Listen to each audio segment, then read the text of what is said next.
Walang laman. Sen, kaway.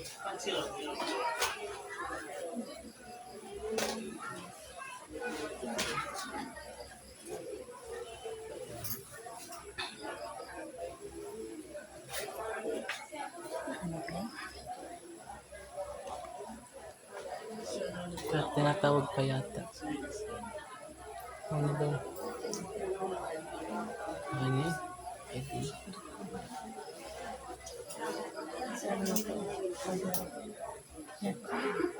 Nakapag-beat ko na lang ginala. Hindi na kaya ang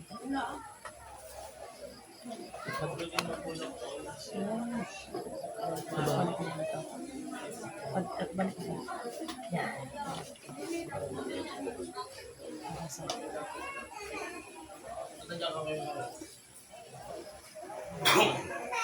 Ha? Hindi ito magandang view eh.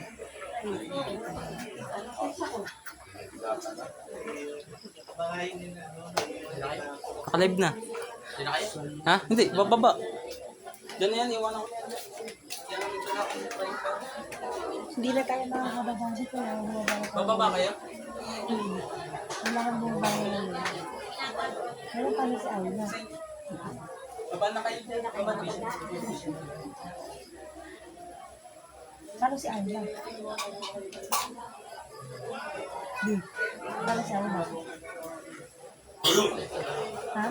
Ay, oo, nandito sila eh. Huwag na lang. Ha? Huwag na lang tayo?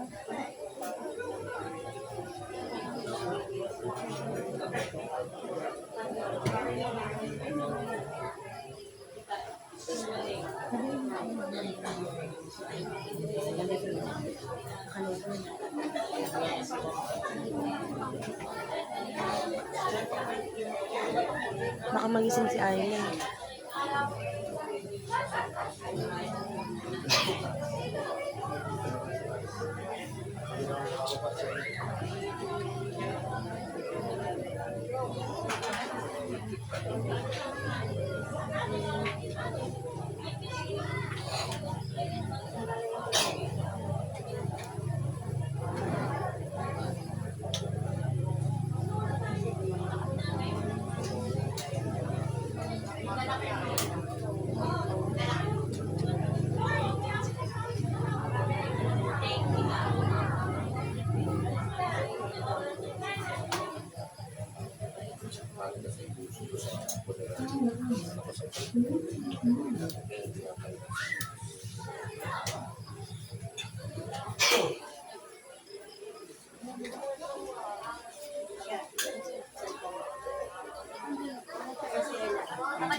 Nakasaksak pa ba?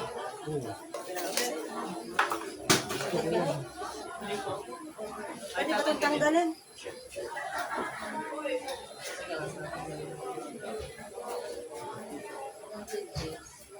Ilang ba?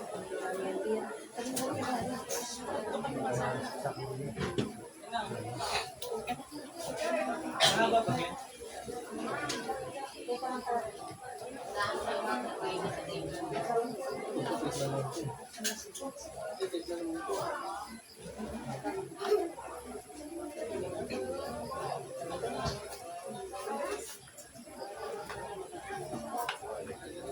walang ano. Kasi makakalsas may ano, may sugan.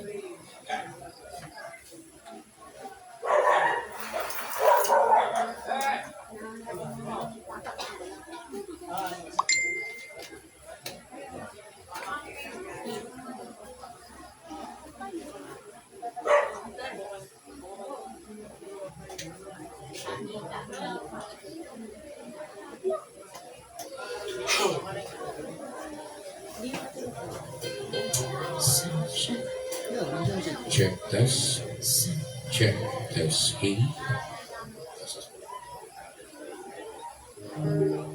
Check.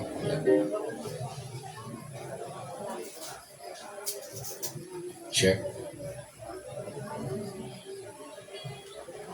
Check this.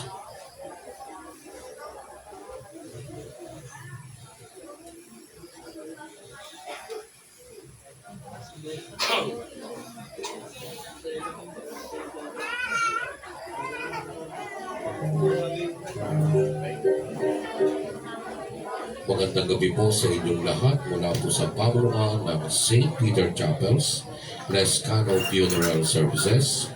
Inaanyayahan po namin ang lahat ng narito na makisa sa pag-aalay ng awit panalangin para sa ating imang kapatid na si Roberto. Tayo po'y magsitayo para sa pambungad na awit.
Espiritu Santo. Amen. Ang kamatayan ay mananatiling isang misteryo na mahirap tanggapin. Ngunit kung ito ay tatanggapin natin mga pananampalataya at pag-asa, ang kamatayan ay magiging makulit makahulugan para sa ating lahat. Tandaan natin lagi ang sinabi ng ating Panginoong Hesukristo, "Ako ang muling pagkabuhay at ang buhay. Ang sumasampalataya sa akin, kahit mamatay ay mabubuhay." Taglay ang pananalig na ito sa pangako ng Panginoon na ang namatay ay muling mabubuhay dahil sa atin. Ipanalangin natin ang mga mahal nating yumao at lahat ng namatay upang balang araw tayong lahat ay muling magsasama-sama sa piling ng ating Amang nasa langit. Maaari na po tayong magsiupo. O Diyos, lubos ang iyong pag-asa na ikaw lamang ang aming iibigin ng buong puso, buong kaluluwa, ng buong pag-iisip at buong lakas.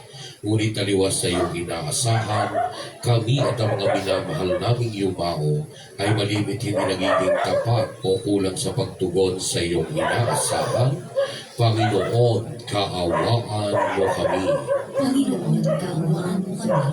O Diyos, sa pagpanaw ni Roberto sa daigdig, ipinapanalangin namin ang patawarin mo kami sa anumang nagawa o pagkukulang sa Kanya.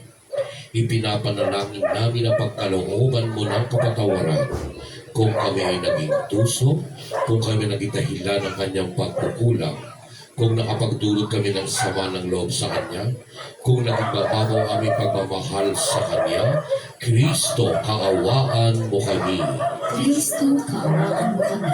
O Diyos, nakahanda kaming maging mabubuting Kristiyano. Ngunit batid mo na sa maraming pagkakataon, kami naging malamig sa pagmamahal sa iyo, gayon din sa mga taong nakakasalamuhan namin sa araw-araw. Panginoon, kaawaan mo kami. Panginoon, kaawaan mo kami. Manalangin tayo, sa iyong kabutihan ay pakinggan mo sana, Ama naming daing, ngayong namamanig kami sa iyo, nakaawaan ng iyong lingkod na si Roberto na tinatawag mo mula sa daigdig na ito. Marapatin mo sanang akayin siya sa buong ng liwanag at kapayapaan upang makasama siya sa piling ng iyong mga banal. Sa pamamagitan ni Jesucristo kasama ng Espiritu Santo, magpasawalang hanggan. Pakinggan natin ang unang pagbasa mula sa Aklat ng Karunungan na nagsasaad ng tunay na kinatatayuan ng mga nangamatay. Makapagbigay nawa ang mga salitang ito ng liwanag tungkol sa misteryo ng buhay at kamatayan. Pagbasa sa Aklat ng Karunungan. Ang mga kaluluwa ng mga banal ay nasa kamay ng Diyos at hindi sila maaabot ng pagtarusa. Sa paningin ng mga hangal, sila'y mukhang mga patay. At ang kanilang pagpanaw ay itinuturing na isang kapighatian. At ang kanilang paglisa sa atin, ganap na pagkawasak. Ngunit sila'y nasa kapayapaan, sapagkat kung sa harap ng tao'y tunay nga silang naparusahan. Datapwat ang kanilang pag-asa ay puno ng buhay na walang hanggan. Bahagyang naparusahan, sila'y pagpapalain na malaki, sapagkat sinubok sila ng Diyos at napatunayang karapat-dapat sa kanilang sarili. Tulad ng ginto sa angkuyan, sila'y sinubok niya at walang mga alay sa kinahin. Sila'y kinuha niya sa kanyang sarili. Sa panahon ng pagdalaw sa kanila, sila'y magniningning at tikislap, tulad ng kislap ng dayami. Hahatulan nila ang mga bansa at pangangasiwaan ang mga bayan. At ang Panginoon ang kanilang magiging hari magpakailanman. Ang mga nagtitiwala sa Kanya'y makakaunawa sa katotohanan. At ang mga tapat ay mananatili sa Kanyang piling sa pamamagitan ng pag-ibig. Sapagkat kalinga at habang ang taglay ng Kanyang mga hinirang.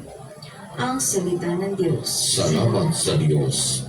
Pakinggan natin niyo ang pagbasa mula sa Ebanghelyo ayon kay San Mateo. Maliunawa tayo ng pahayag ni Kristo at itaas ang ating mga isipan sa mga pangako ng Diyos sa kabilang buhay. Tayo po'y magsitayo para sa pagbibigay galang sa ating mabuting balita.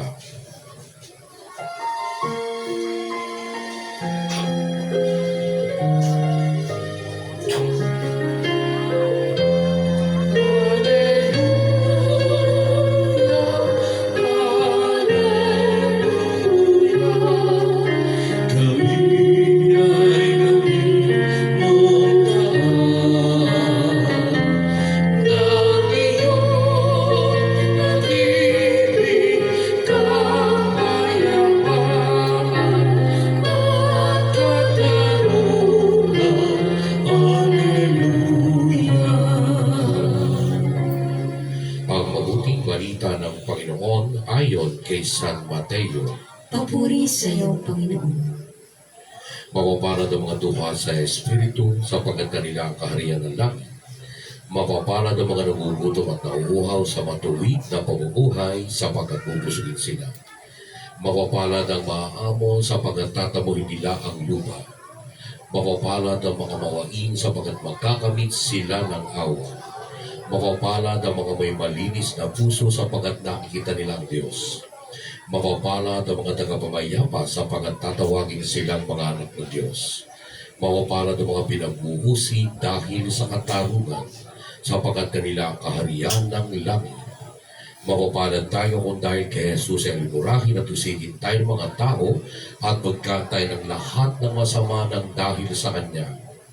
Magalak tayo at magsayang sapagkat malaki ang ating gantimpala sa langit.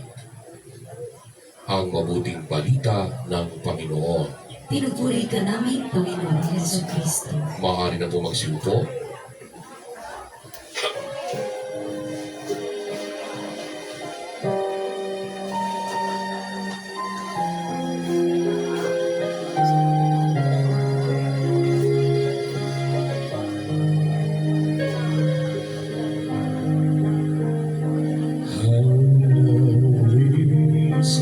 Your dwelling place, O Lord, mighty God, Lord of all.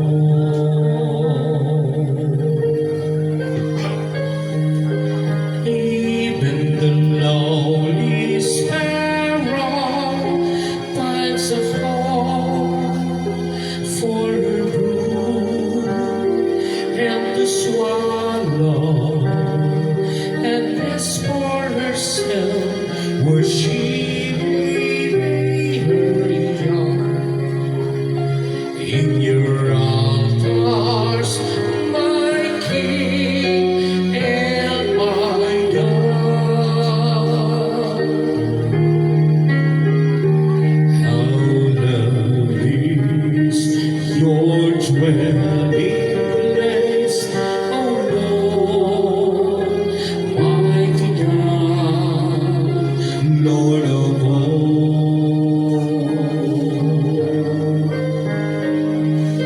Blessed are they whose dwelling is your own, Lord of peace. Blessed are they refreshed by springs and by rain, when brightness comes and scares. Behold my shield, my King and my God. How lovely is your dwelling place, O Lord, mighty God, Lord of all.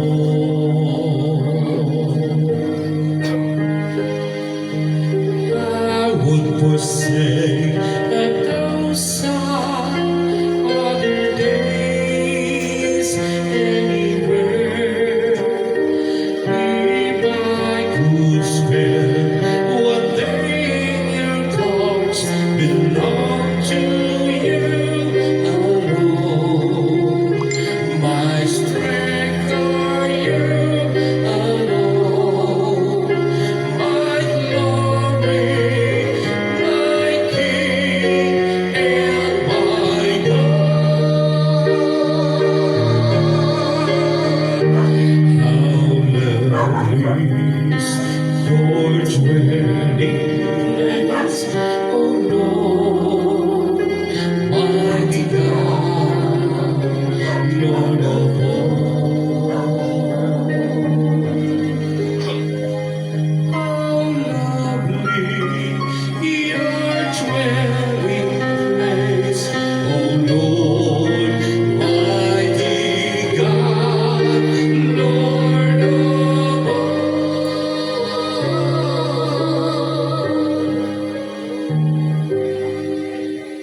Panalangin ng bayan. Manalangin tayo mga kapatid sa Diyos ang bumubuhay kay Jesus at naghahangad ng lahat ng sumasampalataya ay magkakamit ng kaligtasan. Sa bawat panalangin ang atin pong itutugon, Panginoon, dinggin mo ang aming panalangin, atin pong ulitin. Panginoon, tingin mo ang aming panalangin. Sabi niya, Ang aming kapatid na si Roberto ay tumanggap ng pangako na magkakamit ng buhay na walang hanggan. Panginoon, patawarin mo ang lahat niyang mga kasalanan at ipagkaloob mo sa kanyang kaligtasan. Manalangin tayo. Panginoon, dinggin mo ang aming panalangin. Ang ating yumawang kamag-anak, kaibigan at pinagkakautang ng loob ay namuhay na sumasampalataya sa iyo. Panginoon, gantimpalaan mo sila sa kanilang kabutihan. Manalangin tayo. Panginoon, dinggin mo ang aming panalangin. Ang lahat ng mga yumao ay umaasa din ng muling pagkabuhay. Panginoon, ipahintulot mo ang lahat ay magkamit ng kaligtasan at maging marapat na makapiling mo sa iyong kaharian. Manalangin tayo. Panginoon, dinggin mo ang aming panalangin. O Panginoon, naway pakinabangan ng mga yumao ang mga panalangin ng mga narito sa lupa. Patawarin mo ang kanilang mga kasalanan. Bahaginan mo sila ng mga buhay ng pagkamatay ng iyong anak sa krus. At kami naway tulungan mabuhay na sumaksi sa aming sinasampalatayanan sa pamamagitan ni Heso Kristo kasama ng Espiritu Santo magpasawalang hanggan. Amen. Manalangin tayo ngayon mga kapatid sa ating Amang nasa langit na naghahangad na makapiling ang lahat ng mga nilikha sa kanyang kaharian. Tayo po'y magsitayo at ating pong awiting ang Ama namin.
Panginoong Maria, napupuno ka ng grasya. Ang Panginoong Diyos ay sumasa iyo, bukod kang pinagpala sa babaeng lahat, pinagpala naman ang iyong anak na si Jesus. Santa Maria, Ina ng Diyos, ipanalangin mo kaming makasalanan, ngayon at kung kami mamamatay. Amen. Luwalhati sa Ama at sa Anak at sa Espiritu Santo, Kaparanan unang-unang ngayon at magpakailanman, at magpasawalang hanggan. Amen. luwalhati sa Ama at sa Anak at sa Espiritu Santo, Kaparanan unang-unang ngayon at magpakailanman, at magpasawalang hanggan. Amen. sabay-sabay po tayo, luwalhati sa Ama, sa Anak at sa Espiritu Santo, kapara nung unang-una ngayon at magpakailanman at magpasawalang hanggan. Amen. Maaari na po magsiupo at ang lahat po ng kamag-anak ng ating kapatid na si Roberto ay inaaniyahan po natin mag-bless ng holy water.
Tayo po'y magsitayo para sa huling panalangin.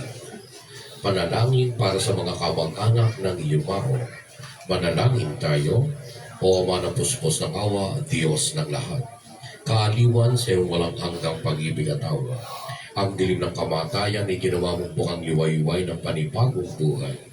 Ipakita ang iyong awa at ipadama ang iyong aliw sa mag-anak na ito sa kanilang kalungkayan. Ikaw, Jesus, ang magiging tagapagligtas nila na magdudulot sa kanila ng lakas ng loob sa kalungkutan at pangungulila. Ipadama mong narito ka sa piling nila upang aliwin sila. Ipagkaloob mong huwag magalinlangan sa kanilang pananampalataya sa anak mong si Yeso Kristo na siyang Panginoon ng mga buhay at mga patay. Hinihiling namin ito sa ngalan ni Yeso Kristo, kasama ng Espiritu Santo, magpasawalang hanggan. Amen. Dumangalangin tayo kay Kristo ng ating Panginoon na nagsabi, ako ang muling pagkabuhay at buhay. Ang sumasampalataya sa akin kahit pamatay ay muling mabubuhay. At sino mang nabubuhay na sumasampalataya sa akin ay hindi umamatay magpakailanman. Nababatid natin ang ating makakapiling si Roberto pagdating ng panahon na puspos ng galang at walhati sa piling ng mga anghel at mga banal. Kung kaya tanggapin natin maluwag sa kalooban ng kanyang pagpanaw at lubos na umaas na pag-asang dulot ng pagkamatay at muling pagkabuhay ng Panginoon, upang tayong lahat ay magkasalo-salo muli sa kanyang piging sa banal na kalangitan, nabubuhay na galing kasama ng Ama at ng Espiritu Santo, magpasawalang hanggan. Amen. Kapayapaan kailanman ang igawan ng may kapal sa yumaw nating mahal. Siya naway sila ng ilaw na walang hanggan. Mapanatag nawa siya sa kabilang buhay. Amen. Paalam sa iyo kapatid na pumanal. Papasapiling ka nawa ng poong may kapal. Ang pagpapala ng Diyos ay maunin mo sa ngalan ng Ama at ng Anak at ng Espiritu Santo. Amen. Maaari na po tayo magsimpo.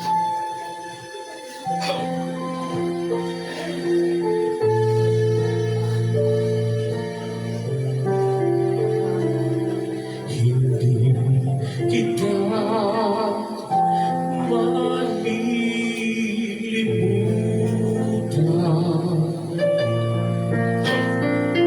Hindi kita papabayaan.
Salamat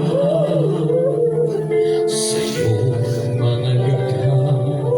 Salamat sa liwanag ng bawat araw.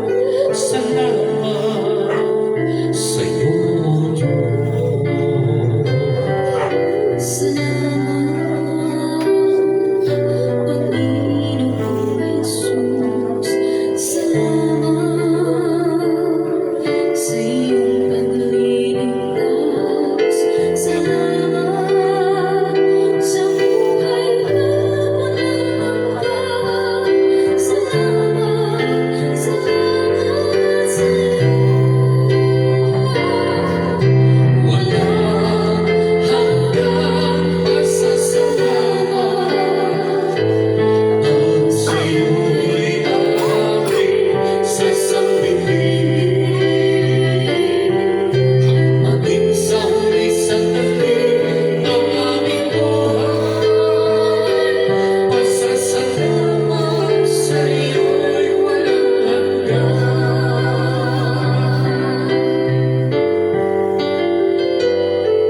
Salamat, Espiritu Santo. Salamat sa liwanag ng buhay. Salamat sa walang hanggang patuloy mo. Salamat sa iyo, Diyos. Salamat sa mga magulang ko. Salamat sa mga kapatid ko. Salamat sa lahat ng kaibigan ko. Salamat sa iyo. Walang hanggang pasasalamat ang sa'yo'y aming sasabihin. Maging sa huling sandali ng aming buhay, pasasalamat sa'yo'y walang hanggan. Walang hanggang pasasalamat ang sa'yo'y aming sasabihin. Maging sa huling sandali ng aming buhay, pasasalamat sa'yo, pasasalamat sa'yo, pasasalamat sa'yo.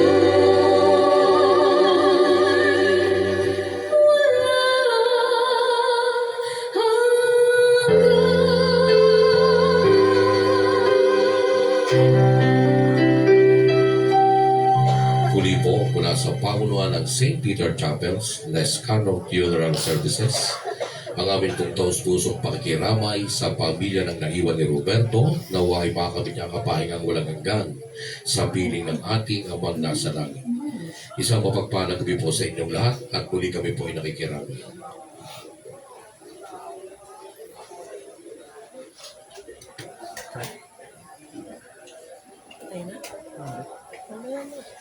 Kami nagkakakit ko na rin. Ano sa light ha? Ang ganda nito ako nito. Kaya parang dito.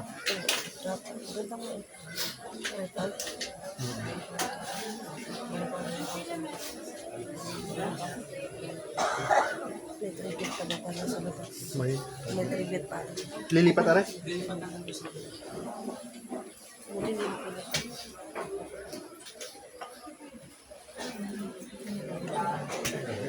Tingnan mo natin.